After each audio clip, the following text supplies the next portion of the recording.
નમો લોએશો ત્રિકાળવર્તી આયયાણુ, નમો લોએશો ત્રિકાળવર્તી વજ્જાણુ, નમો લોએશો ત્રિકાળવર્તી સહસા.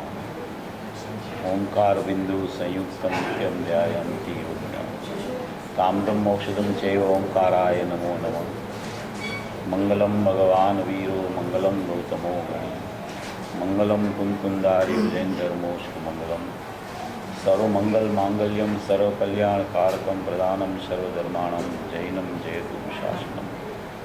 નમઃ સમય સારાય સ્વાનુભૂત્યા ચકાસ્તે, ચિત્ત સ્વભાવાય ભાવાય સર્વભાવાંતરચ્છિદે. એગો મેં સસદો અપા જ્ઞાન દર્શન લક્ષણો, શેષા મેં બહિરા ભાવા સર્વે સંયોગ લક્ષણા. મારો સુશાશ્વત એક દર્શન જ્ઞાન લક્ષણ જીવ છે, બાકી બધા સંયોગ લક્ષણ ભાવ જુદી બાહ્ય છે. હું એક શુદ્ધ સદારૂપી જ્ઞાન દર્શનમય કરે, કંઈ અન્ય તે મારું જરી પરમાણુ માત્ર નથી રહે. જે જાણતો અરહંતને ગુણદ્રવ્યને પર્યાયપણે, તે જીવ જાણે આત્મને તસુમો પામે લય કરે. નથી અપ્રમત કે પ્રમત નથી જે એક જ્ઞાયક ભાવ છે, એ રીત શુદ્ધ કથા એને જે જ્ઞાત તે તો તે જ છે. જમ નેત્ર તેમજ જ્ઞાન નથી કારક નથી વેદ કરે, જાણે જ કર્મોદય નિર્જરા બંધ તેમજ મોક્ષને. ધ્રુવ અચલને અનુપમ ગતિ પામેલ સર્વે સિદ્ધને, વંદી કહું શ્રુત કેવડી કથિદાસમય પ્રાવૃત. ઓમ શ્રી નમઃ શ્રીદેવ્ય નમઃ શ્રીદેવ્ય નમઃ શ્રીદેવ્ય.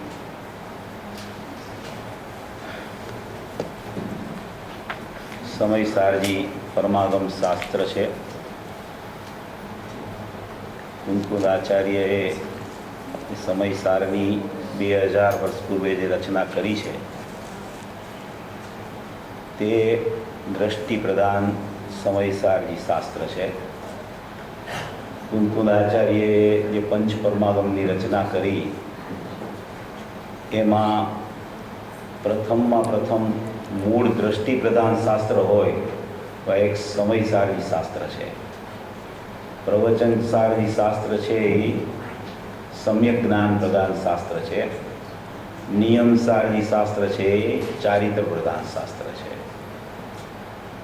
દ્રષ્ટિ પ્રદાન શાસ્ત્રમાં સમયસારજી શાસ્ત્ર શિરમોર છે કે એવા દ્રષ્ટિ પ્રદાન શાસ્ત્રની જ્યાં એની કોઈ પણ ગાથા ઉપર, એવા નિમિત્ત ઉપર જ્યાં એની દ્રષ્ટિ જાય, ત્યાં એ ગાથા એને એમ બતાવે કે હું જે આમાં કહેવા માગું છું એવો જ તું છો.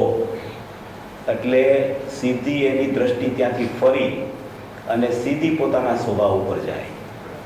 એવી આ માંગલિક અને અપૂર્વ રચના કુંકુદાચાર્ય દેવે 2000 વર્ષ પહેલાં આવા દ્રષ્ટિ પ્રદાન શાસ્ત્રની કરેલી છે. પૂજ્ય ગુરુદેવ શ્રીને આ શાસ્ત્ર જ્યાં હાથમાં આવ્યું અને જ્યાં એના હાથમાં આવતા જ્યાં એને ખબર પડી કે આ શાસ્ત્ર તો અમારા પૂર્વના અનુસંધાન રૂપે છે, ત્યાં જ એની દ્રષ્ટિ પલટાઈ ગઈ. એવું આમાં અપૂર્વ નિમિત્તપણું ભરેલું છે આ શાસ્ત્રમાં. એવું અલૌકિક શાસ્ત્ર, એવું દ્રષ્ટિ પ્રધાન શાસ્ત્ર, એવા અપ્રતિબુદ્ધ જીવોને પ્રતિબુદ્ધ થવા માટેનું ઉત્કૃષ્ટ નિમિત્તપણું આમાં સમાયેલું છે. એવા આ સમયસારજી પરમાગમની 49મી ગાથા છે. 49મી ગાથા બધા શાસ્ત્રોમાં આવી છે. સમયસાર, નિયમસાર, પ્રવચનસાર આદિ બધા શાસ્ત્રોમાં આ 49મી ગાથા આચાર્ય ભગવાને લખેલી છે. એવી આ 49મી ગાથાની અપૂર્વ રચના આચાર્ય ભગવાન દ્વારા થયેલી છે. એમાં 49મી ગાથામાં આચાર્ય ભગવાને બધી વાત કરી અને છેલ્લે એક અવ્યક્તના 6 બોલ મૂકેલા છે. અવ્યક્તના 6 બોલ.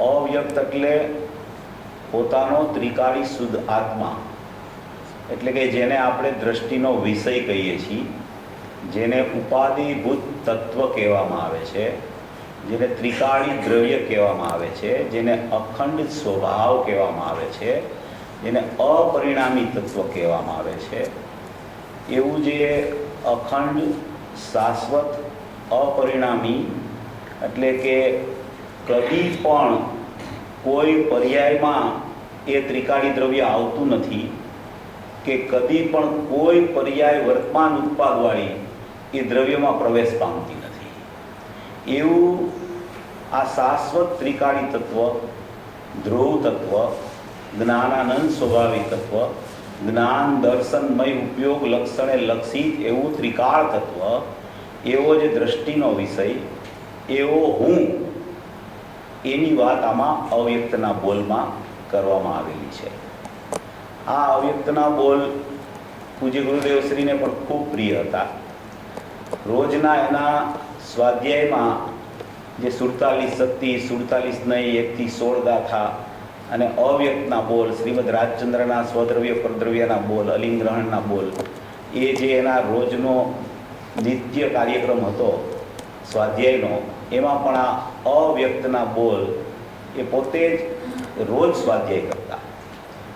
એટલે ગુરુદેવ શ્રી જ્યારે કોઈ વસ્તુનો દૈનિક સ્વાધ્યાય કરતા હોય તો એમાં કેટલો માલ ભરેલો હોય, એવી આ આચાર્ય ભગવાનની એક અપૂર્વ રચના આમાં થઈ ગઈ છે. બધી જગ્યાએથી બધી નાસ્તી કરી અને એકલો અસ્થિ સ્વભાવ આ 6 અવ્યક્તના બોલમાં બતાવવામાં આવ્યો છે. જે કાંઈ ઉપાદેય તત્વ પર્યાયમાં ઉપાદેય થાય છે,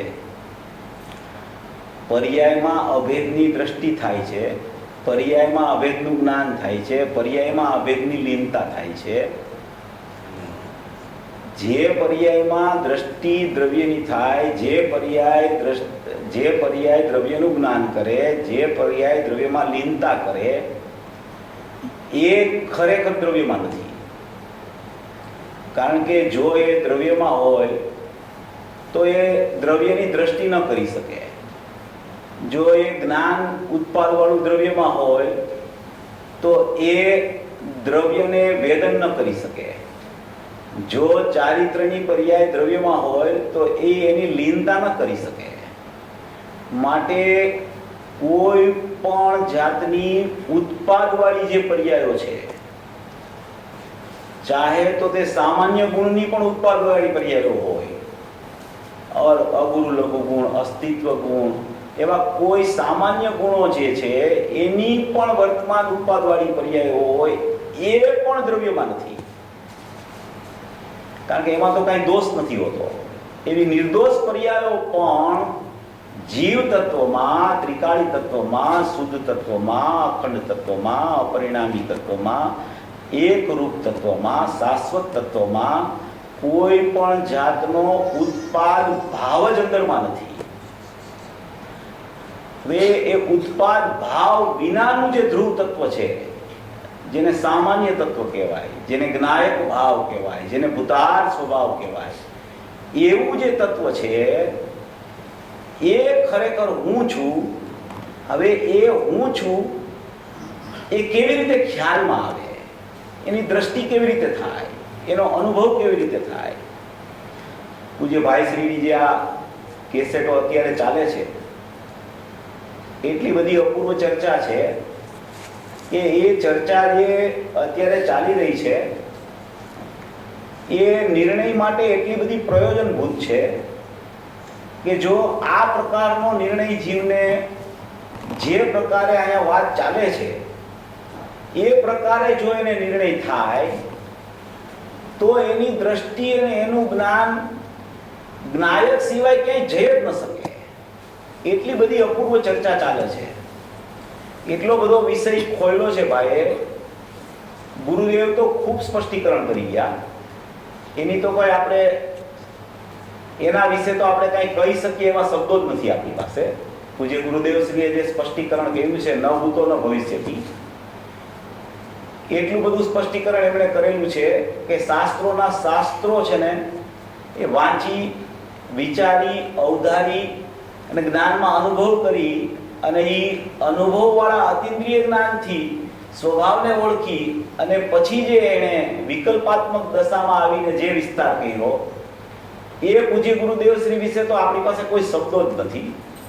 પણ એમાંથી જે મૂળ રહસ્યવાળી વાતો જે છે કે શ્રદ્ધાનું પડખું શું કામ કરે, જ્ઞાનનું પડખું શું કામ કરે, શ્રદ્ધેય કોને કહેવાય, જ્ઞાયક કોને કહેવાય, જ્ઞાયકનું જ્ઞેય કેવી રીતે જ્ઞાનમાં બને, શ્રદ્ધામાં શ્રદ્ધેય કેવી રીતે ખ્યાલમાં આવે, એ બધી વાત જે પૂજ્ય ભાઈશ્રીએ આપણને એક એક વસ્તુ ખોલી અને ત્યાં નજર આપણી કરાવી છે કે જો તું અહીંયા તારી દ્રષ્ટિ કર, અહીંયા તારી ભૂલ થવાનો સંભવ છે, તું એને બરાબર લક્ષમાં રાખ.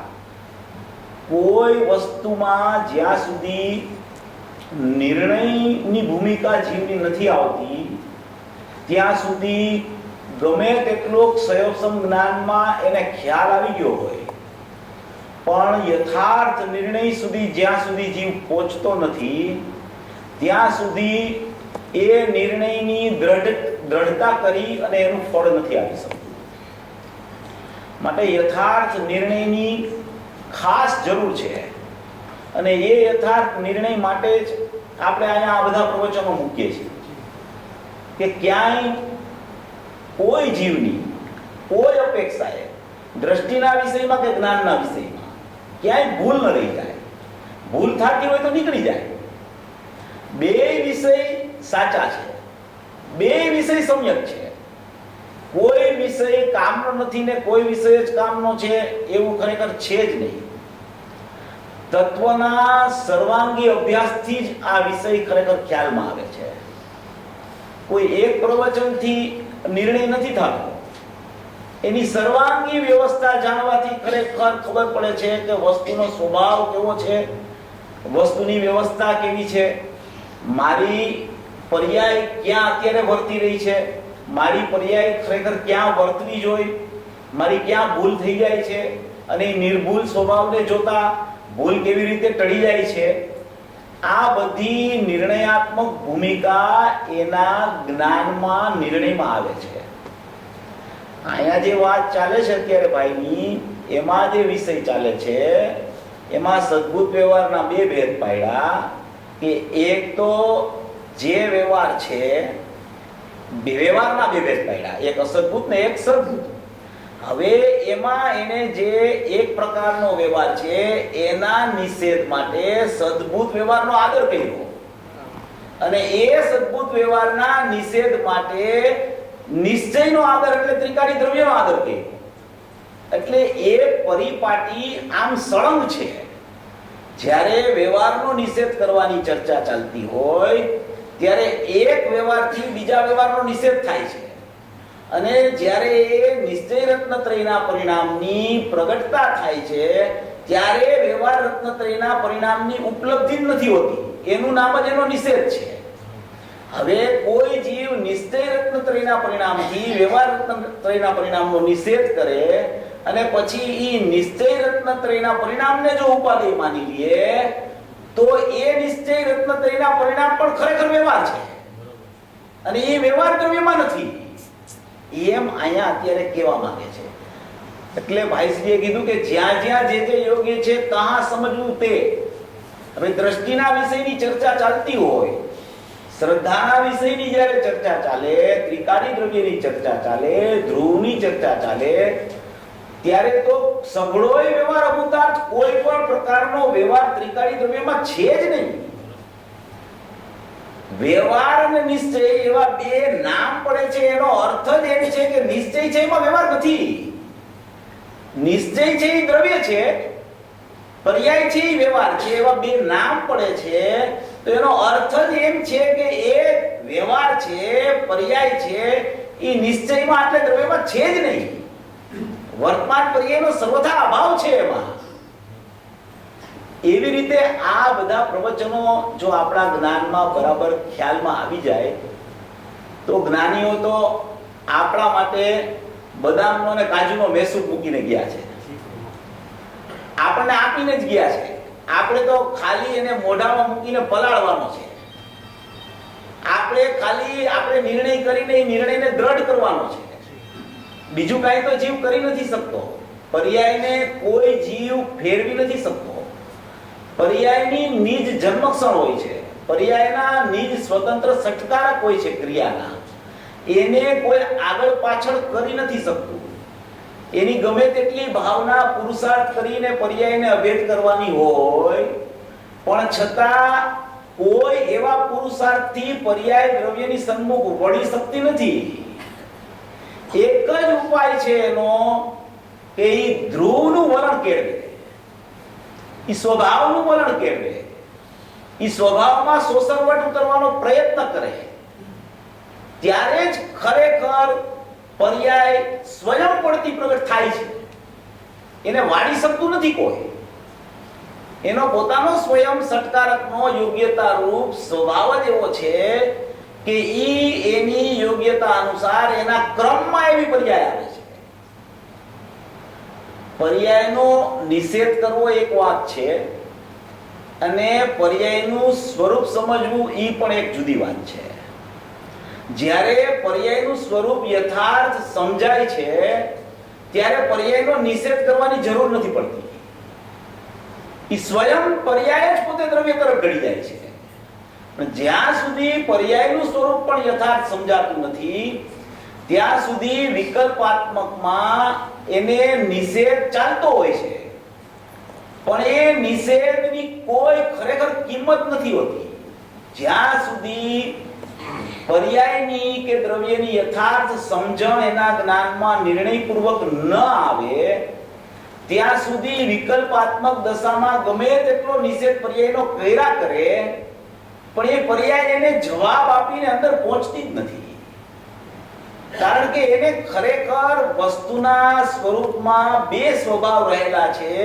એ બે સ્વભાવનું નિર્ણયાત્મક જ્ઞાન જો યથાર્થ એની પાસે હોય તો એને પર્યાયનો નિષેધ કરવો જ નથી પડતો. ઈ સ્વયં પર્યાય મારામાં છે ને એવું સ્વયં ઉત્પાદરૂપ પરિણામ થઈ જાય છે. એને નિર્ણય કહેવામાં આવે છે. કારણ કે નિષેધ કરે ઈ પણ વિકલ્પ છે અને નિષેધ કરી અને અસ્થિના વિકલ્પ કરે, અસ્થિ તરફ પહોંચવાની પુરુષાર્થની દશાની કેળવણી કરવામાં પણ જે વિકલ્પ થાય એ બે વિકલ્પ નુકસાનકારક છે. વિકલ્પ સામાન્ય છે, ચાહે પર્યાયનો હો કે ચાહે દ્રવ્યનો હો. એ વિકલ્પ તો વિકલ્પ જ છે.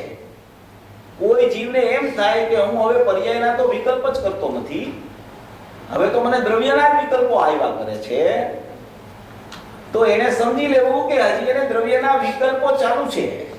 એટલે વિકલ્પની મુખ્યતા છે, એને દ્રવ્યની મુખ્યતા નથી થઈ. આવી સ્વભાવની વ્યવસ્થા, દ્રવ્ય સ્વભાવ અને પર્યાય સ્વભાવ બે સ્વભાવ છે. ભાઈ આજે કીધું કે ઉત્પાદમાં ઉપાધિ નીકળી જાય છે, સ્વભાવ એમને રહી જાય છે. તો ઉત્પાદ એ પર્યાયનો સ્વભાવ છે, ધ્રુવ છે એ દ્રવ્યનો સ્વભાવ છે. હવે એ ઉત્પાદ એ પર્યાયનો સ્વભાવ છે ને ધ્રુવ દ્રવ્યનો સ્વભાવ છે.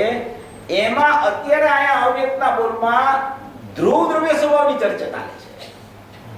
એવા 6 બોલની ચર્ચા છે. આમાં ક્યાંય પર્યાયની ચર્ચા નથી કે પર્યાયમાં શું થાય છે, પર્યાય કેવી રીતે વળે છે, પર્યાય કેવી રીતે અંદર જાય છે. ઈ પ્રશ્ન આયા નથી. આયા જે અત્યારે બોલ હમણાં ચાલશે એમાં માત્ર ત્રિકાળી દ્રવ્ય અવ્યક્ત છે. એ અવ્યક્ત વિશેષણથી ત્રિકાળી દ્રવ્યની સિદ્ધિ કરે છે. માટે એમાં ક્યાંય પર્યાયની ચર્ચા છે જ નહીં. પર્યાય પર્યાયમાં છે પણ પર્યાયની ચર્ચા દ્રવ્યમાં નથી. દ્રવ્ય તો કુટસ્થ છે, તો ધ્રુવ છે, અપરિણામી છે, શાશ્વત છે, અભેદ છે, એકરૂપ છે, અખંડ છે. એવી આ ત્રિકાળી દ્રવ્યની ચર્ચા આમાં અવ્યક્તના 6 બોલમાં આવી છે.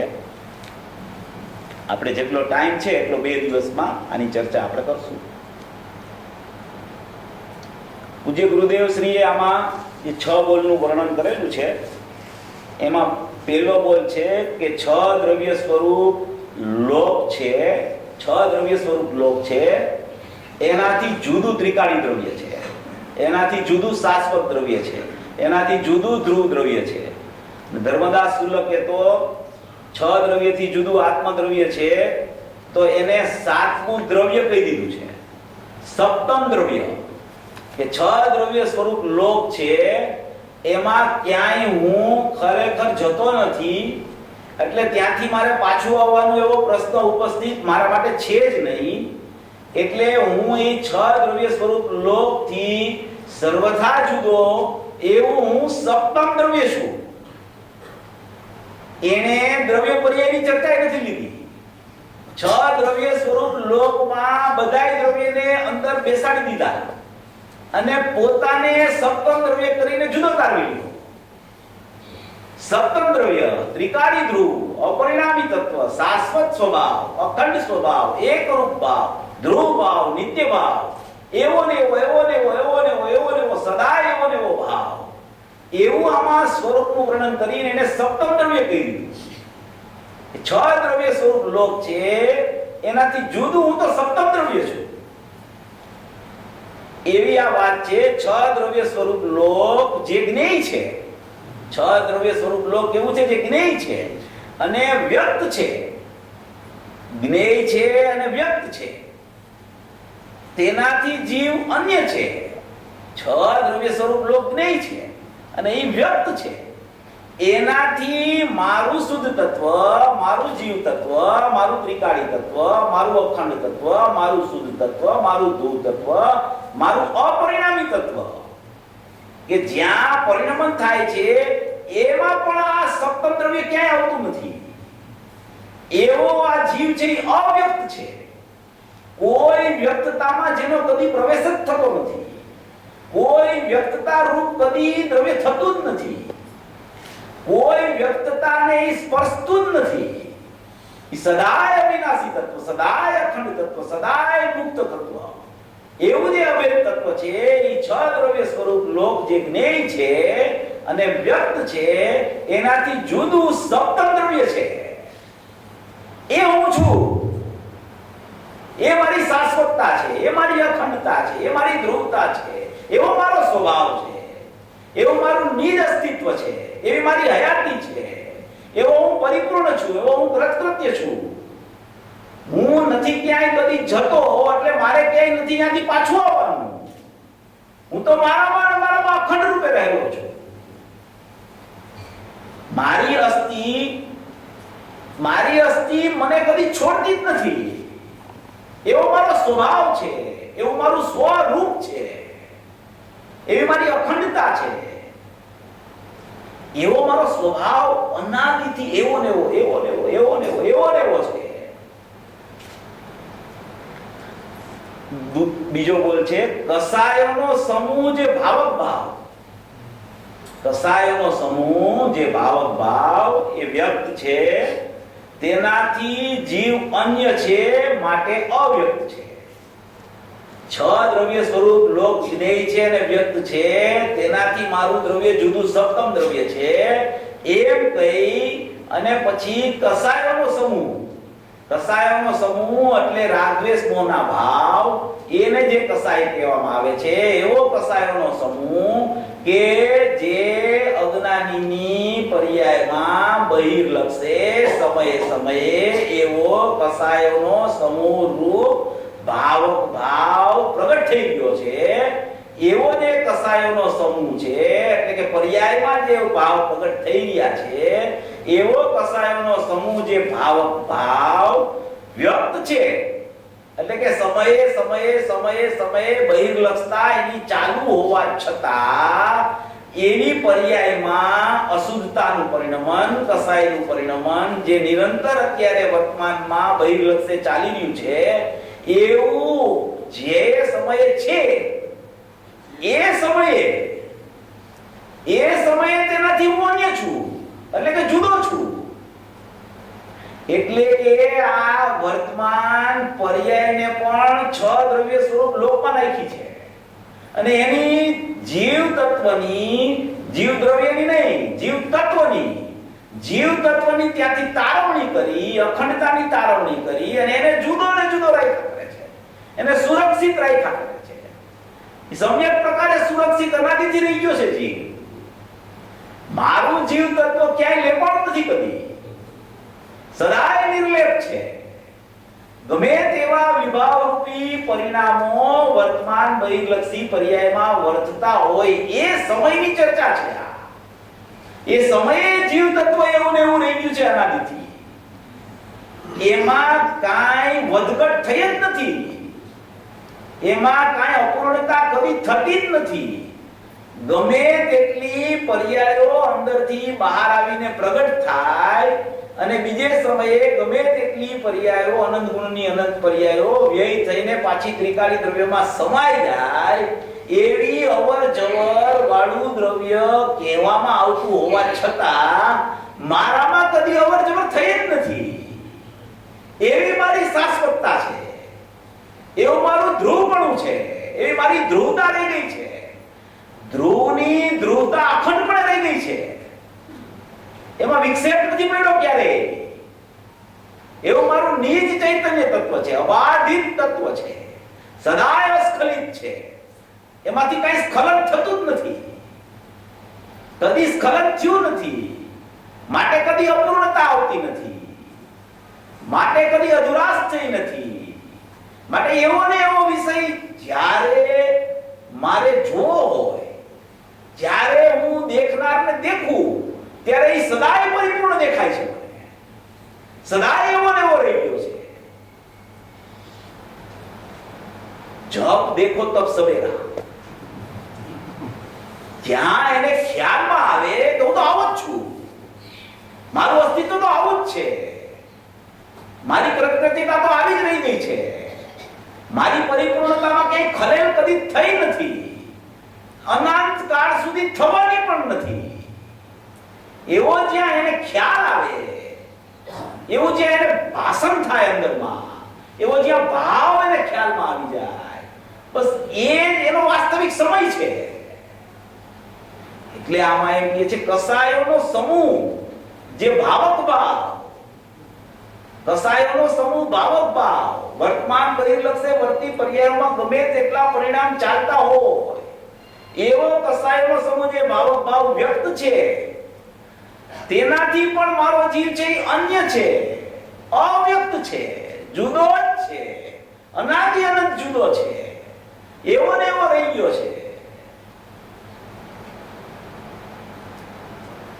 આમાં એટલી બધી અપૂર્વ ચર્ચા છે કે કસાયનો સમૂહ જે ભાવક ભાવ છે એ 32મી ગાથા 36મી ગાથા બધાયમાં આવ્યો છે. આ ભાવક ભાવ તો ગુરુદેવ તો એમ કહે છે કે ભાવક ભાવ દ્રવ્ય છે. ભાવક ભાવ શું છે? ત્રિકાળી દ્રવ્ય છે, શાશ્વત છે, એ ભાવક છે. અને એનું ભાવ્ય છે એ વર્તમાન અખંડતા રૂપ લઈને ધારણ જે પર્યાય અનુભૂતિ કરે છે એ એનું ભાવ્ય છે. આ કસાયોનો સમૂહ ભાવક ભાવ એ તો ક્યાંય દૂરની ચર્ચા છે. હું ભાવક છું અને મારું જે પરિણમન હોય એ ભાવ્ય છે, અને એ ભાવ્ય છે એ ભાવકને, ભાવક છે એ ભાવ્યને કદી સ્પર્શ્યો નથી. એવો ભાવક ભાવ હું છું, એવું મારું અસ્તિત્વ છે, એવો હું સુધરી ગયો છું અનાદિથી. દ્રવ્ય અને પર્યાય, દ્રવ્ય જો પર્યાય સાથે એકમેક થાય ને તો અશુદ્ધતા થઈ જાય છે. એનું નામ અશુદ્ધતા છે, શુદ્ધતા નથી રહેતી. દ્રવ્ય પર્યાય સાથે પડી જાય, દ્રવ્ય પર્યાયમાં આવી જાય તો અશુદ્ધતાનો જન્મ થાય છે. ત્રિકાળી દ્રવ્ય, શાશ્વત તત્વ, અખંડ તત્વ જે સદાય શુદ્ધ છે, એ પર્યાય રૂપ થાય, એ પર્યાયમાં આવી જાય તો અશુદ્ધતાનો જન્મ થાય છે. અને પર્યાય એમ કે હું જ્ઞાયક છું તો શુદ્ધતાનો જન્મ થાય છે. એનું નામ ભાવક ભાવ્ય છે. કસાયોનો સમૂહ ભાવક ભાવ તો આ દ્રવ્ય અને એને અવલંબીને વર્તતી પર્યાય શુદ્ધ એનાથી અનંત ગણું દૂર છે. એ ક્યાંય છે જ નહીં. એવા કસાયોના ભાવ્ય ભાવક ભાવથી, કસાયોના સમૂહ ભાવક ભાવ એનાથી મારો ભાવક ભાવ એટલે કે હું પોતે એ તો સદાય જુદો ને જુદો છું. હું બાળક છું તો મારું ભાવ્ય તો મોક્ષ માર્ગ ને મોક્ષ હોય, અને એ મોક્ષ માર્ગ ને મોક્ષ ને પણ હું સ્પર્શતો નથી. એને મોક્ષ માર્ગ પ્રગટ કરવાની ભાવના પર્યાયને હોય તો એ મારી પાસે આવે. હું તો પરિપૂર્ણ છું, હું તો કૃતકૃત્ય છું, હું તો સ્વભાવથી જ શુદ્ધ છું, સ્વભાવથી જ અબદ્ધ છું, સ્વભાવથી જ મુક્ત છું, સદા મુક્ત એવ.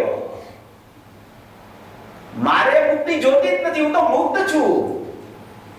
જેને મુક્તિ જોતી હોય એ મારા દર્શન કરવા આવે તો એની મુક્તિ નિશ્ચિત છે, એમ કહેવા માંગે છે. આમાં એવી અપૂર્વ આ અવ્યક્તના બોલ એટલા બધા અપૂર્વ છે. હવે ત્રીજો બોલ આવે છે. ત્રીજો બોલમાં બહુ માલ છે. એટલું બધું રહસ્ય એમાં છુપાયેલું છે કે આ ગૂંચવણ જે છે ને દ્રવ્ય પર્યાયની એ બધી નીકળી જાય. જો આ સમજાઈ જાય ને તો આ જે ગૂંચવણ ચાલે છે ને અનાદિની, કે પર્યાય એટલે શું, ઉત્પાદ એટલે શું, દ્રવ્ય એટલે શું, પર્યાયના ભાવ એટલે શું, પર્યાય ક્યાંથી આવે છે, પર્યાય ક્યાં જાય છે, પર્યાય દ્રવ્યમાંથી કેમ આવે છે, દ્રવ્ય તો કુટસ્થ છે, પર્યાય પછી દ્રવ્યમાં કેમ જાય છે, કુટસ્થમાં અવર જવર નથી તમે એમ કહો, પાછા તમે એમ કહો દ્રવ્યમાંથી પર્યાય આવે છે એમ કહો. હવે અમારે નિર્ણય કરવો કેવી રીતે, એનું સમાધાન આમાં પૂજ્ય ગુરુદેવશ્રીએ બહુ સ્પષ્ટીકરણ કર્યું છે. આમાં એટલી બધી અપૂર્વ વાત આમાં કરેલી છે કે બધા આ પ્રવચન 124 નંબરનું પ્રવચન છે, સમયસારનું બેસતા વર્ષનું પ્રવચન છે. બેસતા વર્ષની બોણી લેવા બધા ગયા હતા ત્યારે બોણી આપી ગુરુદેવે કે તું આવો છો, તારું સ્વરૂપ આવું અનાદિથી રહી ગયું છે, બસ તું એનો નિર્ણય કરી લે. નિર્ણયનું કામ છે આમાં. અનુભૂતિમાં તો નિર્ણય દ્રઢ થાય એમ નામ અનુભૂતિ છે. અનુભૂતિમાં બીજું કઈ થતું નથી. જે નિર્ણય કર્યો એનું નામ પરોક્ષ અનુભૂતિ છે, અને એ પરોક્ષ અનુભૂતિની દ્રઢતા થાય છે એનું નામ પ્રત્યક્ષતા છે.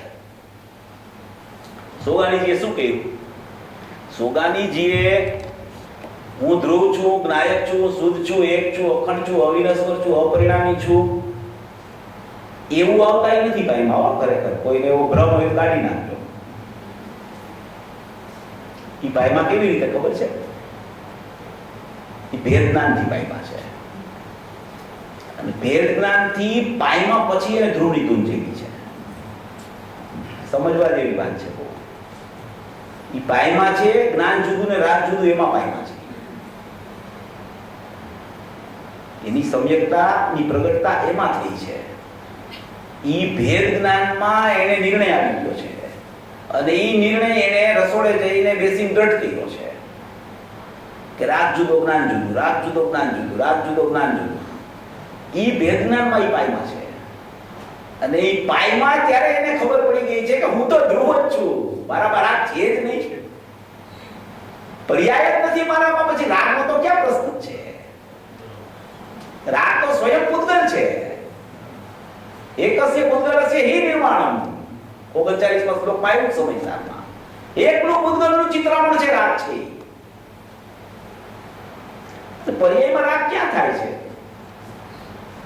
પર્યાયમાં તો જ્ઞાન થાય છે. પર્યાયમાં જ્ઞાન થાય છે, માનતો નથી એમનો રાગ છે.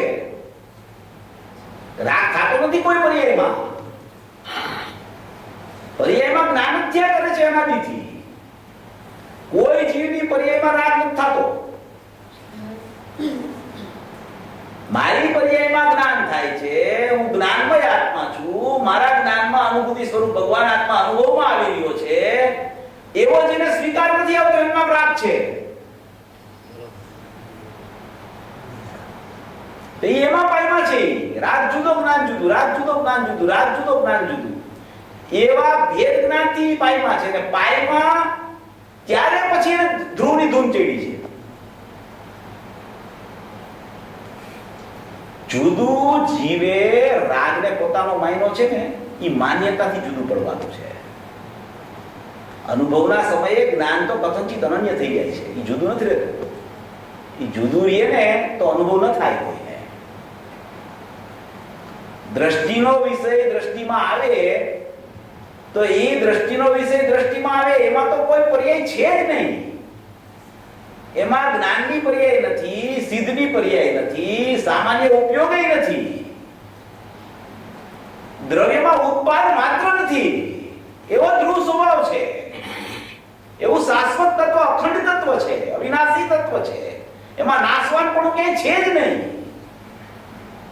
કોઈ પણ પ્રકારનો ઉપયોગ હોય, કોઈ પણ પ્રકારના જ્ઞાન દર્શનના પરિણામ હોય, કોઈ પણ પ્રકારનો ઉત્પાદ હોય, પંચાસ્તિકાઈમાં કીધું કે ઉત્પાદ વેચી રહી ધ્રુવ છે. ઉત્પાદમાં બધું આવી ગયું. જ્યારે દ્રષ્ટિના વિષયની તમે વાત કરો તો એમાં ઉત્પાદન નથી કોઈ, કારણ કે ઉત્પાદ સમયવર્તી છે. બીજે સમયે એને ઉત્પાદ નથી, એનો વ્યય થાય છે, એ સમય પાછો નવો ઉત્પાદ થાય છે. ઈ વાત આમાં ત્રીજા બોલમાં આવવાની છે. બહુ અપૂર્વ બોલ છે, આપણે વાંચીએ જરા. ચિત્ત સામાન્યમાં ચૈતન્યની સર્વ વ્યક્તિઓ નિમગ્ન એટલે કે અંતર્ભૂત છે, માટે અવ્યક્ત છે. ચિત્ત સામાન્યમાં એટલે કે ત્રિકાળી દ્રવ્યમાં, જ્ઞાન સામાન્યમાં, જ્ઞાન સામાન્ય એટલે ઓલું ઉત્પાદ વાળું જ્ઞાન સામાન્ય નહીં, અહીંયા જ્ઞાન સામાન્ય એટલે ત્રિકાળી દ્રવ્ય, ધ્રુવ તત્વ, અખંડ તત્વ, અભેદ તત્વ, એવા ચિત્ત સામાન્યમાં ચૈતન્યની, ચિત્ત સામાન્ય ત્રિકાળી દ્રવ્ય, એનો ગુણ છે ચૈતન્ય. ચિત્ત સામાન્ય એટલે ત્રિકાળી દ્રવ્ય, ચૈતન્ય એનો ગુણ છે. એવા ચૈતન્ય ગુણની સર્વ વ્યક્તિઓ, સર્વ વ્યક્તિઓ એટલે ગુણની, અનંત ગુણની અનંત પર્યાય. ચિત્ત સામાન્ય ધ્રુવ ત્રિકાળ, ચૈતન્ય એના અનંત ગુણો, અને એ અનંત ગુણોની સર્વ વ્યક્તિઓ, સર્વ શબ્દ વાપર્યો છે. સર્વ એટલે અનંત ગુણની અનંત પર્યાય, સર્વ વ્યક્તિઓ નિમગ્ન એટલે અંતર્ભૂત છે. અંતર્ભૂત છે એમ કે છે. આપણે એનો અર્થ કરશું ને, અંતર્ભૂત છે એટલે શું? ચિત્ત સામાન્યમાં ચૈતન્યની સર્વ વ્યક્તિઓ નિમગ્ન એટલે કે અંતર્ભૂત, અંતર્ભૂત છે. અંતર્ભૂત સર્વ વ્યક્તિઓ અંતર્ભૂત છે એમ કે છે, માટે અવ્યક્ત છે. બોલો, હવે આ બોલ ચાલે છે ધ્રુવના. હવે આમાં ચૈતન્યની સર્વ વ્યક્તિઓ એટલે પર્યાય ઈ અંતર્ભૂત છે ને નિમગ્ન છે ને માટે અવ્યક્ત છે. એ તો કેવી રીતે હોય? આના માટે ગુરુદેવની જરૂર પડે. ગુરુદેવે સ્પષ્ટીકરણ ન કર્યું હોય તો અજ્ઞાની જીવો આની બોલવણી જુદા પ્રકારે કરે કે બધી પર્યાયો અંદરમાં છે, પર્યાય વગરનું ધ્રુવ કહે છે, પર્યાયો તો અંદરમાં છે, આચાર્ય ભગવાન કહે છે. એ મારો અર્થ કરે લોકો. ચાલે છે વાત છે અત્યારે ગણાય. પણ ગુરુદેવે એટલું બધું સ્પષ્ટીકરણ કરી દીધું છે કે આપણે તો પૂરેપૂરો વિષય ચોખ્ખો છે. આપણે તો બધા ગુરુદેવને સાંભળનારા છીએ. બધા 2-3 કલાક તો સાંભળતા જ હોય. નો સાંભળતા હોય તો સાંભળવાનું ચાલુ કરી દેવું, કારણ કે એને સાંભળ્યા વગર કાંઈ આમાં આપણું કાંઈ કલ્યાણ થાય એવું છે નહીં. નિમિત્ત તરીકે એમ જ કહેવાય કે એનાથી જ કલ્યાણ થાય છે. કારણ કે યથાર્થ નિમિત્ત જ્યાં સુધી ન મળે ત્યાં સુધી ભાવ વાસનની ઉપાદાનગત યોગ્યતા કોઈ જીવને પ્રગટ થતી નથી. અને એ ભાવ વાસનની ઉપાદાનગત યોગ્યતા પ્રગટ થાય ત્યારે જ નિમિત્ત ઉપર ખરેખર આરોપ આવે છે. ત્યારે પેલા આવતોય નથી. આવું એક બીજા સાથે નિમિત્ત નૈમિત્તિકપણું ક્ષણિક ઉપાદાનગત યોગ્યતાથી સિદ્ધ થાય છે. એટલે આપણને ગુરુદેવ મળી ગયા છે એનો એ સ્પષ્ટીકરણ ખૂબ કરે છે કે ચિત્ત સામાન્યમાં ચૈતન્યની સર્વ વ્યક્તિઓ નિમગ્ન એટલે કે અંતર્ભૂત છે, માટે જીવ અવ્યક્ત છે. સર્વ વ્યક્તિઓ અનંત ગુણની અનંત પર્યાયો અંદર નિમગ્ન છે, અંતર્ભૂત છે, અંતર્લીન છે. એટલે કે એવું કઈક અંદરમાં પડ્યું છે, એમને પર્યાયો નથી આવતી. પૂજ્ય ભાઈ શ્રી કહેતા હતા, પ્રતિભાસની વાત જ્યારે ચાલુ થઈ ને, પ્રતિભાસનો વિષય જ્યારે ચાલુ થયો ત્યારે ઘણાએ તો પ્રત્યક્ષ પણ સાંભળ્યું હોય અને ઘણા કેસેટોમાં પણ સાંભળતા હોય કે કોઈ વાર પૂજ્ય ભાઈશ્રીની વાણીમાં એક શબ્દ આવી જતો હતો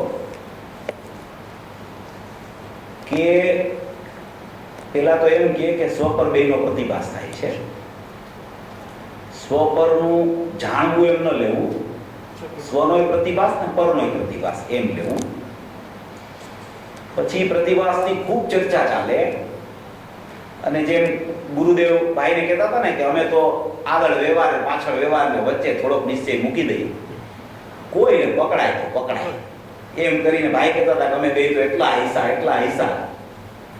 એમ. આ ભાઈની શૈલી એવી હતી, જેને પકડાઈ જાય ને ઈ બસ ઈ સીધા એના હાથમાં 3 રતન આવે, સમ્યક દર્શન, સમ્યક જ્ઞાન ને સમ્યક ચારિત્ર. એવી એની શૈલી હતી આ પુરુષની. તો એણે વારંવાર પ્રતિભાસની વાત કરતા ક્યારેક એમ કહી દે કે પ્રતિભાસ તો પહેલેથી થઈ ગયો છે, નવો પ્રતિભાસ થતો જ નથી, એમ શબ્દ એની વાણીમાં આવી જાય. હવે એમાં ઘણું રહસ્ય છે, એટલું બધું રહસ્ય છે કે એમ કહેતા હતા કે જીવ ક્યારથી છે?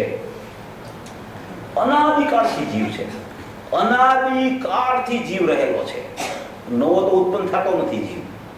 જીવ અનાદિથી છે અને ક્યાં સુધી રહેવાનો? અનંત કાળ સુધી જીવ રહેવાનો છે. ક્યારેય જીવ તો અવિનાશી છે એટલે એનો નાશ તો થવાનો નથી. અનાદિકાળથી અનંત કાળ સુધી જીવ રહેવાનો છે. એ અચિંત સામાન્ય જીવ અનાદિકાળથી અનંત કાળ સુધી રહેવાનો છે. હવે એનો ચૈતન્ય ગુણ છે, એ પણ કેવો છે? એ શાશ્વત છે. તો એ અનાદિકાળથી અનંત કાળ સુધી ચૈતન્ય પણ એનું રહેવાનું છે. એ ક્યારેય નાશ થવાનું નથી. એવું રહેવાનું છે. એની સર્વ વ્યક્તિઓ એટલે કે અનંત ગુણની અનંત પર્યાયો એ પણ અનાદિથી પ્રગટ થઈ રહી છે અને અનંત કાળ સુધી પ્રગટ થવાની છે. એમાં ક્યારેય વિક્ષેપ નથી પડવાનો. કોઈ ગુણ હોય એ સમ્યક થઈ જાય પછી એની પર્યાયનો ઉત્પાદ બંધ થઈ જાય. શ્રદ્ધાની પર્યાય ધારો કે ચોથે ગુણ સ્થાને સમ્યક થઈ ગઈ તો પછી તો હવે અનંત ગુણની અનંત પર્યાયો શ્રદ્ધા સિવાયની અધૂરી છે. એટલી જ પર્યાયમાં હવે સમ્યકપણું બાકી રહ્યું ને, શ્રદ્ધા તો પૂરી થઈ ગઈ તો હવે એના ઉત્પાદની જરૂર જ ક્યાં રહી? પ્રશ્ન થાય ને આપણને. એવું નથી. એમ ગુણની સર્વ વ્યક્તિઓ સમ્યક દર્શન થયું હોય, સિદ્ધ દશા થઈ હોય કે મિથ્યા દર્શન હોય કે જે કાંઈ પર્યાયમાં પરિણમન હોય, પણ એ સર્વ વ્યક્તિઓ વ્યક્તપણું પામીને જ વ્યય થવાની છે. તો એ પણ અનાદિ અનંત છે. કદી પણ વ્યક્તપણું બંધ થઈ જશે સિદ્ધ દશા થાય તો એવું નથી. અનંત ગુણની અનંત પર્યાયો પ્રગટ થઈને વ્યય થઈને અંદર પરિણામી ભાવે રહેવાની છે. તો ભાઈ એમ કહેતા હતા કે પ્રતિભાસ છે ને એ જ્યારથી જીવ છે, પ્રતિભાસનું વાચ્ય છે ને જ્ઞાન. અહીંયા અત્યારે પ્રતિભાસનું વાચ્ય જ્ઞાન સમજવું. પ્રતિભાસના અર્થ ઘણા થાય છે પણ અત્યારે જે ચર્ચા ચાલે છે એમાં પ્રતિભાસનું વાચ્ય જ્ઞાન છે. તો અનાદિકાળથી જ્યારથી જીવ છે અનંત કાળ સુધી જીવ રહેવાનો છે. તો જ્યારથી જીવ છે ને ત્યારે જ અનંત કાળ સુધીનું જેટલું પરિણમન થવાનું છે, જેટલું અનંત કાળ સુધીનું, એ બધી વ્યક્તરૂપ પર્યાયો જેટલી થવાની છે, એ બધી વ્યક્તરૂપ પર્યાયોનો પ્રતિભાસ એટલે જ્ઞાન પ્રથમથી જ જીવમાં થઈ ગયું છે. પ્રથમથી જ નવું કાંઈ થતું જ નથી. નવું કાંઈ થતું જ નથી. જ્યારથી જીવ છે ત્યારથી જેટલી વ્યક્તતા અનંતકાળ સુધી થવાની છે, જેટલી પર્યાયો વ્યક્ત રૂપે થવાની છે, એ બધી પર્યાયો કયા ભાવે, કયા દ્રવ્યે, કયા ક્ષેત્રે, કયા નિમિત્તે, કયા કાળે, કેવી રીતે, કેવી પર્યાય, ક્યાં, કેમ પ્રગટ થવાની છે, એ પ્રથમથી નિશ્ચિત છે. એમાં આકારાંતર પ્રકારાંતર કંઈ થતું જ નથી.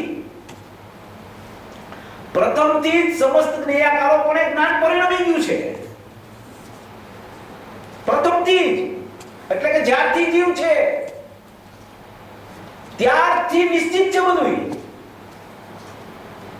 જેટલું જેટલું પ્રગટ થવાનું છે એ બધું પ્રથમથી જ છે નિશ્ચિત. એટલે કે પ્રથમથી જ પ્રતિભાસ થઈ ગયો છે. અનાદિથી પ્રતિભાસ રૂપ જ્ઞાન પરિણમી ગયું પહેલેથી જ. કોઈ નવું પ્રગટપણું થતું જ નથી જીવને. જે પ્રથમથી નિશ્ચિત થઈ ગયું છે, પ્રથમથી પ્રતિભાસ થઈ ગયો છે, પ્રથમથી જ્ઞાન થઈ ગયું છે, એ પ્રથમથી થઈ ગયું છે એનો પ્રત્યેક સમય આવિર્ભાવ થાય છે. પ્રતિભાસ થઈ ગયો છે પહેલેથી. આવિર્ભાવ પ્રત્યેક સમય નવો નવો નવો નવો નવો નવો નવો નવો થયા કરે છે. જે પ્રતિભાસ અંતરમાં થઈ ગયો છે પહેલેથી એનું જ પ્રગટપણું થાય છે, એનો આવિર્ભાવ છે. પ્રથમથી થઈ ગયું છે આ બધું. એટલે જીવે કાંઈ ચિંતા કરવાની જ નથી, કારણ કે એ ફેરફાર કાંઈ કરી શકે એમ છે જ નહીં. પર્યાયમાં પ્રથમથી નિશ્ચિત છે. કોઈ જીવનો મોક્ષ ચોથે ભવે થવાનો હોય, કોઈનો છઠ્ઠે થવાનો હોય. આપણે બીજા તો કે લાંબા ભવવાળા છે નહીં, એટલું જ છે. તો એ બધું નિશ્ચિત થઈ ગયું પહેલેથી. એ કેટલી કેટલી જગ્યાએ ફરશે, આ 4 ભવવાન 6 ભવવાન બધું નક્કી છે. એટલે પ્રથમથી પ્રતિભાસ થઈ ગયો છે, પ્રથમથી જ્ઞાન થઈ ગયું છે. જે પ્રગટતા થાય છે ને એ તો પ્રતિભાસ થયું છે, એનો આવિર્ભાવ થાય છે પ્રત્યેક સમયે. પ્રત્યેક સમયે આવિર્ભાવ થાય છે, પ્રત્યેક સમયે આવિર્ભાવ થાય છે. જે અંદર હતું એ બહાર આવે છે. પ્રાપ્તની પ્રાપ્તિ છે. પ્રતિભાસ થઈ ગયો તો એનો આવિર્ભાવ થયા કરે સમયે સમયે સમયે સમયે. નવું કાંઈ થતું નથી. નવું થાય એની સ્થિતિ જ નથી કાંઈ. નવું થઈ શકતું જ નથી કાંઈ. જો તમે નવું કાંઈક થયું હતું નહીં એવું માનો તો કેટલા સિદ્ધાંતોમાં ભંગ પડી જાય. ક્રમબદ્ધ પર્યાય તૂટી જાય. અકર્તા સ્વભાવ એ નહીં. સટકારકથી તમે દૂર વયા જાઓ. યોગ્યતા સિદ્ધ ન થઈ શકે. કોઈ જીવના જ્ઞાનમાં, જ્ઞાનીના જ્ઞાનમાં કઈ વાત આવી હોય તો એ પણ સિદ્ધ ન થાય. પ્રથમથી થઈ ગયું છે બધું. નવું કાંઈ થતું નથી. જ્યારથી જીવ છે ત્યારથી પહેલેથી પ્રતિભાસ એટલે કે જ્ઞાન થઈ ગયું છે કે આ જીવ કેવા કેવા કેવા કેવા કેવા ભાવે, ક્યારે ક્યારે ક્યારે ક્યારે, કેવી રીતે, ક્યાં દ્રવ્યે, ક્યાં ક્ષેત્રે, ક્યાં કાળે, ક્યાં ભાવે, ક્યાં ભવે, ક્યાં નિમિત્તે કેમ પરિણમશે એ પહેલેથી નક્કી છે. એનું નામ જ અકર્તા છે. આત્મા એનું નામ જ પરિણામનો કરતા નથી. એનું નામ જ પરિણામ ક્રમબદ્ધ છે. એનું નામ જ પરિણામ થવા યોગ્ય થાય છે. એનું નામ જાણનારો અનાદિથી જણાઈ રહ્યો જીવને. નિશ્ચિત પ્રથમથી સ્થિતિ થઈ ગઈ છે. ચિત્ત સામાન્યમાં ચૈતન્યની સર્વ વ્યક્તિઓ નિમગ્ન અંતર્ભૂત અનાદિથી છે. માટે અવ્યક્ત છે. નવો પ્રતિભાસ જે કહેવામાં આવે છે ને કે ભાઈ અત્યારે આ મુમુક્ષુ બેઠા છે ને આ જ્ઞાનમાં પ્રતિભાસ થાય છે, ઈ જ્ઞેય સાપેક્ષતાથી વ્યવહાર છે. જ્ઞાનમાં તો અહીંયા અંદરથી આવે છે બધું. જાણવું જાણવું જાણવું જાણવું જાણવું, જ્ઞાન જ્ઞાન જ્ઞાન જ્ઞાન અંદરથી આવ્યા જ કરે છે, આવ્યા જ કરે છે, આવ્યા જ કરે છે. ઈ જે જ્ઞાન આવે છે ને ઈ જે પ્રતિભાસ પહેલેથી થઈ ગયો હતો, નિત્ય નિગુણમાં જીવ હતો ને અનાદિથી, ત્યારથી થઈ ગયું છે બધું. ઈ ક્યારે બહાર નીકળશે, ઈ ક્યાં જશે, કેવી રીતે જશે, ઈ બધું જ્ઞાન પ્રથમથી મોજૂદ છે અંદરમાં.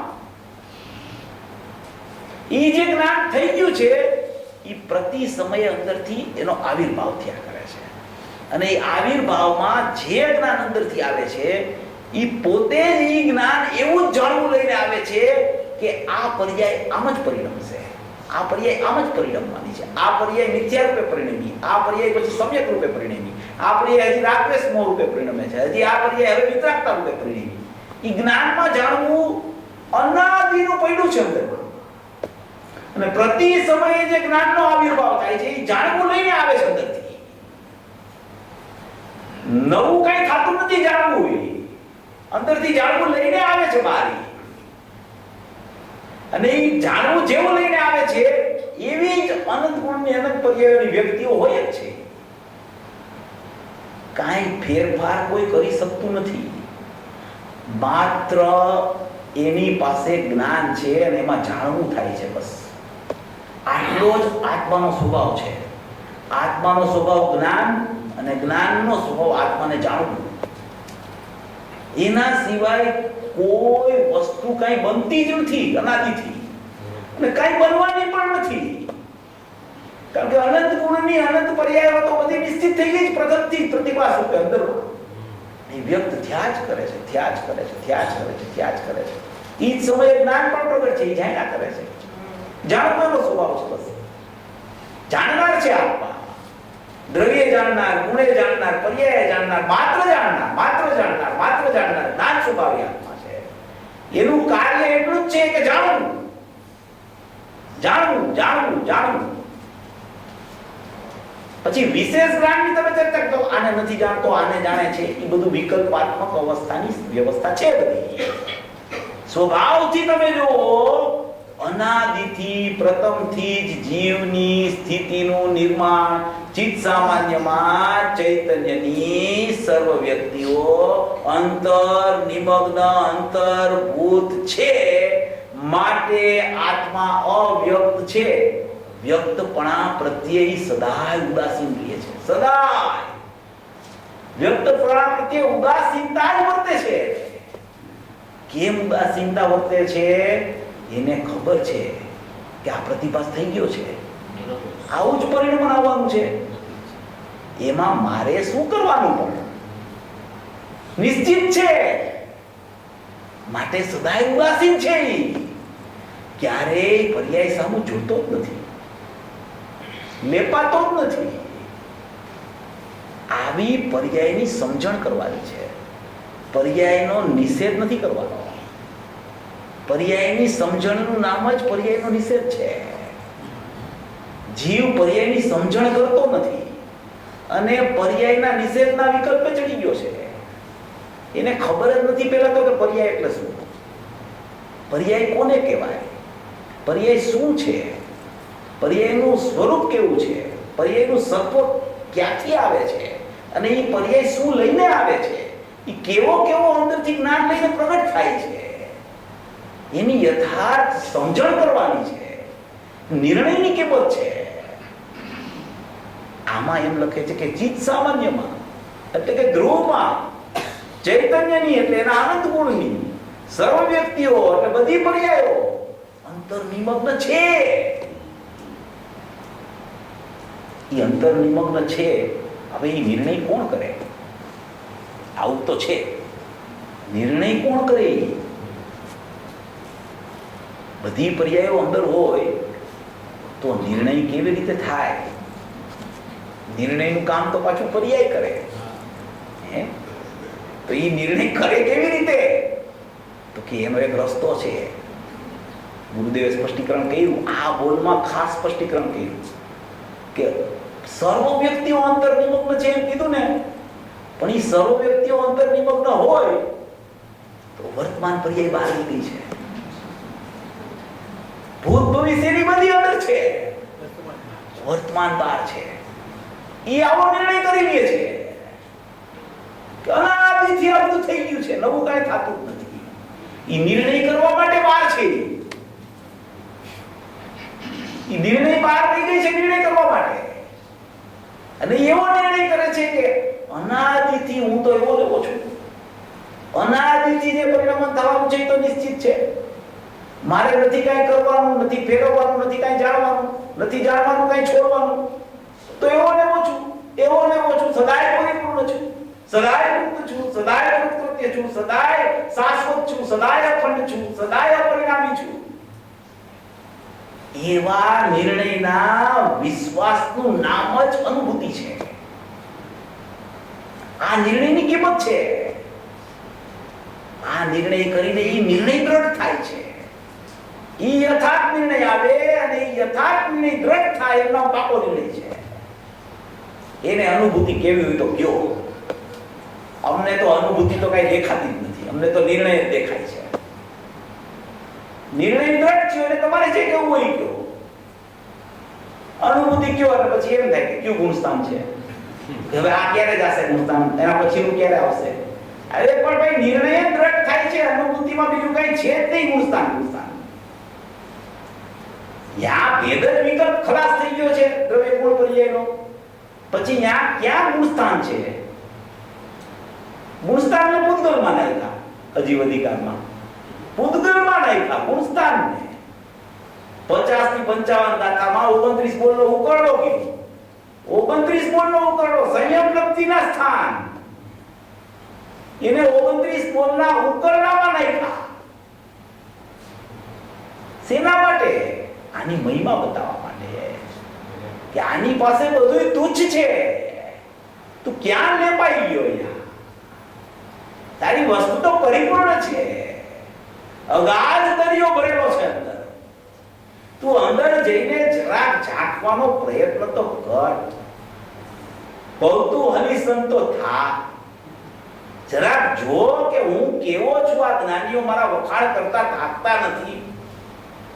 જ્યારે હું એને સાંભળું ત્યારે એમ જ કહે છે તું પરિપૂર્ણ છો, તું શાશ્વત છો, તું જ્ઞાન આનંદનો દરિયો છો. તો તું એક વાર વિચાર તો કર કે લાવ હું જરાક અંદર ડોક્યું તો કરું કે આ જ્ઞાનીઓ કે છે એવું ખરેખર છે કે નહીં. કાંઈ એવી સંપત્તિ પડી છે અંદરમાં. એ સંપત્તિના ભરોસે તો કેવળ જ્ઞાન સિદ્ધસા આવે છે. એવી આ અવ્યક્તના બોલની એટલી બધી અપૂર્વતા છે કે ચિત્ત સામાન્યમાં ચૈતન્યની સર્વ વ્યક્તિઓ અંતર્નિમગ્ન સદાય છે. માટે હું અવ્યક્ત છું. એ ભાઈએ કીધું કે પ્રતિભાસ પ્રથમથી થઈ ગયો છે, નવો પ્રતિભાસ થતો નથી. એ થઈ ગયો છે, એ બહાર આવે છે, એનું આવિર્ભાવ છે. બસ પ્રતિભાસ થઈ ગયો એનો આવિર્ભાવ થાય છે, પ્રતિભાસ થઈ ગયો એનો આવિર્ભાવ થાય છે. આ બધું અંદરનું અંદરમાં છે. બહારથી ઉપયોગને હટાવવો અને અંદર લઈ આવવું ને ઉપયોગ અનન્ય છે. એ બધી રમત તો એકદમ સ્થૂળ જીવ હોય અને એકદમ અજ્ઞાનનું ઘાટું થઈ ગયું હોય ને એને સમજાવવા માટેની બધી વાતો જ્ઞાનીઓ તો ખૂબ પડખેથી કરે. થોડીક વાર થાય ત્યાં દ્રષ્ટિના વિષયની ચર્ચા કરે, થોડીક વાર થાય ત્યાં જ્ઞાનના વિષયની ચર્ચા કરે. એ કે ક્યાંક કેમે ઠેકાણે આવતો હોય એનું ઠેકાણું બતાવે કે જ્ઞાનના વિષયથી જોતો હોય તું અંદરમાં નાયક છો, દ્રષ્ટિના વિષયથી જોતો હોય નાયક છો. બસ તું નાયકમાં પહોંચ જલ્દી. એટલા માટે બધાય પડખેથી સ્પષ્ટતા કરે છે. એને કઈ અલગ અલગ વિષય નથી બતાવવા. એને તો એક વિષય જ દેખાય છે નાયક, બીજું કઈ દેખાતું નથી. એને એ જ બતાવવું છે. હવે કોઈ એમ વિચાર કરે કે આ જ્ઞાન છે એ અંશ છે અને હું અંશી છું, તો અંશ છે એ મારો જ છે, એમ કરીને અંદર જતો રહીએ. કોઈ એમ કે મારો પર્યાય જ નથી, હું તો શુદ્ધ છું, અખંડ છું, ધ્રુવ છું, શાશ્વત છું, એક છું, પરમ પરિણામે ભાવ લક્ષણે લક્ષિત છું. એ શ્રદ્ધાના વિષયથી અંદરમાં જતો રહીએ. તો ઈ એને બતાવ્યા કરે છે કે તું ગમે તેમ કરી અને તારું ઠેકાણું છે ને ત્યાં તું બિરાજમાન થઈ જા જલ્દી. એટલે બધી ચર્ચાઓ કરે છે. ચર્ચાનો નિષ્કર્ષ આપણે કાઢવાનો હોય છે. જ્ઞાનીઓ તો કઈ ચાલ્યા જાય છે, આપણે એમાંથી માલ કાઢવો જોઈએ કે આ સવારી કેસેટમાં કે કોઈ પ્રકારના ધ્યેયના લક્ષણનો ભેદે નથી, ઉપયોગ લક્ષણે નથી આત્મામાં, ગુણ ભેદે નથી આત્મામાં. એવો સૂત્રીકારી દ્રવ્ય છે. અને એ જ પુરુષ પાછા આપણા બપોરે કહે કે પર્યાય સ્પર્શે નહીં તો અનુભવ જ ન થાય. બે વાત એક જ પુરુષ કરે, સવારે ને સાંજે. નિર્ણય આપણે કરવાનો છે કે મારે શું સમજવાનું છે આમાં, મારે આનો નિષ્કર્ષ શું કાઢવાનો છે, મારી ભૂલ ક્યાં થઈ જાય છે, હું કયા પડખાને અગ્રતા આપું છું ને કયા પડખાને છોડું છું. બે પડખા જેમ છે એમ જાણી અને મધ્યસ્થ જ્ઞાન કરીને શબ્દના વિષયને પકડવાનો છે. ત્યારે કામ થાય છે. એ બતાવવા માટે આ બધા વિષયો લે છે પુરુષ. એવી અપૂર્વ વાત છે. એવી દેશના જ્ઞાનીઓની એટલી બધી સૂક્ષ્મતા વાળી હોય છે કે જો એ જીવને એમાંથી થોડો કે જો એને ખ્યાલ આવી ગયો ને તો એનું ત્રાટક ચાલુ થઈ જાય છે. થોડો ખ્યાલ આવી ગયો ઈ તો દરિયો છે. ઈ દરિયાનો અંશે જો ખ્યાલ આવી જાય ને તો દરિયો પકડાઈ જાય. એટલી બધી અપૂર્વ વાત જ્ઞાનીઓ કરતા હોય છે. આવી અવ્યક્તની અપૂર્વ ચર્ચા છે. આવી અવ્યક્તની ચર્ચા જે આચાર્ય ભગવાન અને ગુરુદેવે કરી છે એવી ચર્ચાને પોતાના અંદરના સ્વભાવમાં ધારણ કરી અવધારી અને સર્વભવે જીવો મોક્ષ માર્ગમાં પ્રયાણ કરી અને મોક્ષ લક્ષ્મીને વરે એવી મંગલ ભાવના.